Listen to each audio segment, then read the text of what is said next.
Assalamualaikum warahmatullahi wabarakatuh. Saya Wildan Ardana dari kelas 12 IPS 1. Di sini saya akan menjelaskan tentang Tritura. Tuntutan rakyat atau Tritura adalah 3 tuntutan kepada pemerintah yang diserukan para mahasiswa yang tergabung dalam Kesatuan Aksi Mahasiswa Indonesia (KAMI).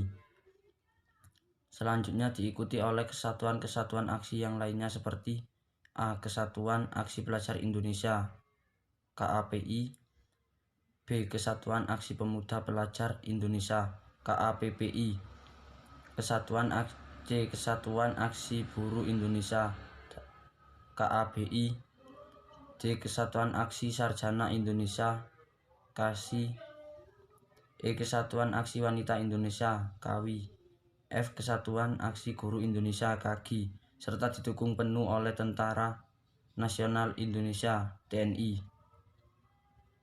Latar belakang Tritura. Yang melatar belakangi terjadinya Tritura adalah terkait tragedi 30 September 1965. Selain itu, ekonomi semakin memburuk, harga-harga semakin melambung tinggi sehingga menambah keresahan masyarakat. Pada tanggal 25 Oktober 1965, terbentuklah Kesatuan Aksi Mahasiswa Indonesia (KAMI). Selanjutnya, kesatuan-kesatuan aksi yang lain. Organisasi-organisasi tersebut melakukan demonstran besar-besaran. Akan tetapi pemerintah tidak segera mengambil tindakan. Pada tanggal 10 Januari 1966, KAMI dan KAPPI melopori Kesatuan Aksi dalam Front Pancasila mendatangi DPR GR menuntut 3 tuntutan rakyat. Isi Tritura: pembubaran PKI (Partai Komunis Indonesia), pembersihan kabinet dari unsur-unsur G30 SPKI, penurunan harga atau perbaikan ekonomi. Pada tanggal 21 Februari 1966, Presiden Soekarno mengumumkan perombakan atau perubahan kabinet. Dalam kabinet itu duduk para simpatisan PKI. Kenyataan ini menyulut kembali mahasiswa meningkatkan aksi demonstrasinya. Rentetan demonstrasi yang terjadi menyuarakan Tritura. Akhirnya diikuti keluarnya Surat Perintah 11 Maret 1966 (Supersmar) oleh Presiden Soekarno yang memerintahkan kepada Mayor Jenderal Soeharto selaku Panglima Angkatan Darat untuk mengambil tindakan yang perlu untuk memulihkan keamanan dan ketertiban. Selain itu, Supersmar juga mengamanatkan agar meningkatkan perekonomian Indonesia sehingga dapat terwujud kesejahteraan sosial dan ekonomi bagi seluruh rakyat Indonesia. Surat Perintah 11 Maret atau yang disingkat menjadi Supersmar adalah surat perintah yang ditandatangani oleh Ir. Soekarno pada 11 Maret 1966. Surat ini berisi perintah yang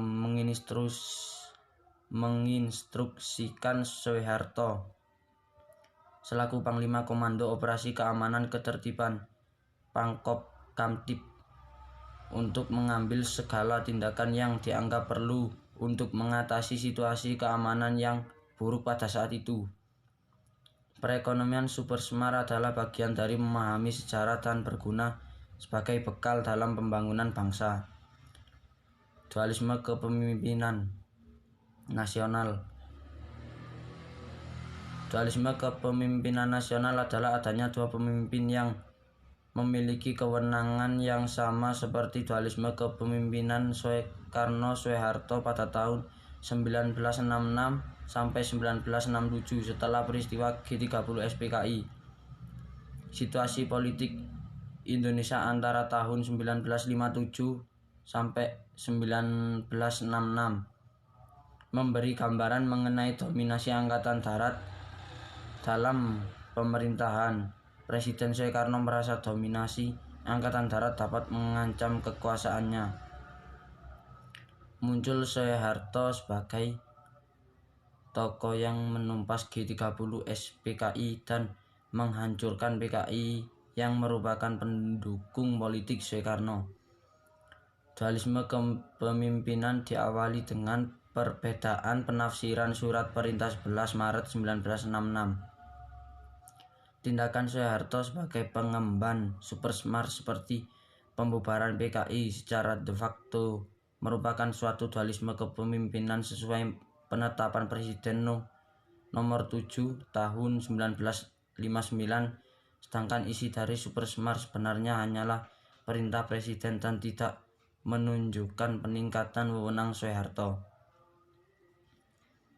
Ketetapan MPRS diantaranya dalam hal pembentukan Kabinet Ampera, yaitu Presiden bersama-sama pengemban super smart diberi wewenang membentuk kabinet. Tindakan Soeharto pada akhir masa dualisme kepemimpinan yaitu berhasil mempersatukan politik AD, selanjutnya mengadili para pendukung Soekarno yang terlibat G30 SPKI. Soekarno merasa terdesak dan menyerah pada keadaan saat itu. Ia menyerahkan kekuasaan eksekutif pada Soeharto. MPRS mengeluarkan MPRS nomor 1968 dalam sidang istimewa yang mencabut kekuasaan eksekutif Presiden Soekarno. Berakhirlah masa dualisme kepemimpinan yang terjadi dengan diangkatnya Soeharto menjadi pejabat presiden.